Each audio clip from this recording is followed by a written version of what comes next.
మీరు ఎఫ్ఐఆర్ చేసుకుంటానంటే చేసుకోండి, అసలు కౌన్సిలింగ్స్ కూడా లేవు. ఆయన అటెండ్ అవుతున్నాడు, వీడియో కాల్స్ అటెండ్ అవుతున్నాడు, మాట్లాడుతున్నాడు. సార్ నాకు ఇప్పుడు ఎంత కష్టపడితే ఈయనకి ఆ పోలీసు ఉద్యోగం వచ్చింది, ఆయనకు కూడా అంతే కదా.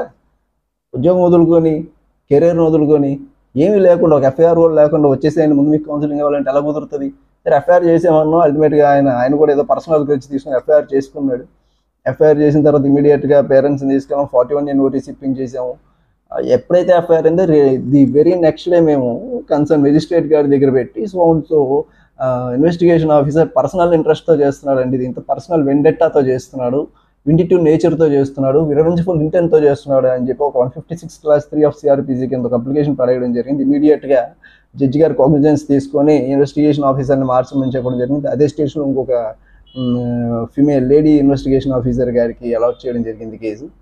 అయితే ఈ లోపల ఈ అమ్మాయికి ఎక్కడైతే 16 లక్షలు ట్రాన్స్ఫర్ చేశారో అవంతా కూడా ఎక్కడ డైవర్ట్ అయ్యింది, ఎక్కడ డైవర్సిఫై చేసింది అనే స్టేట్మెంట్స్ అన్నీ తీయగా ఆ X boy friend statements, relevant documents అన్నీ సేకరించి ఆ ఎవిడెన్సెస్ అన్నీ కలెక్ట్ చేసి ఈ ఎఫ్ఐఆర్ ఏదైతే ఉంది, ఎఫ్ఐఆర్ మీదే మనం హైకోర్టులో, హానరబుల్ హైకోర్టులో అంటారు 482 సిఆర్పిసి మీద క్రాష్ పిటిషన్ ఫైల్ చేయడం జరిగింది. రైట్ ఇమీడియట్లీ ఏంటి అమ్మాయి ఏంటి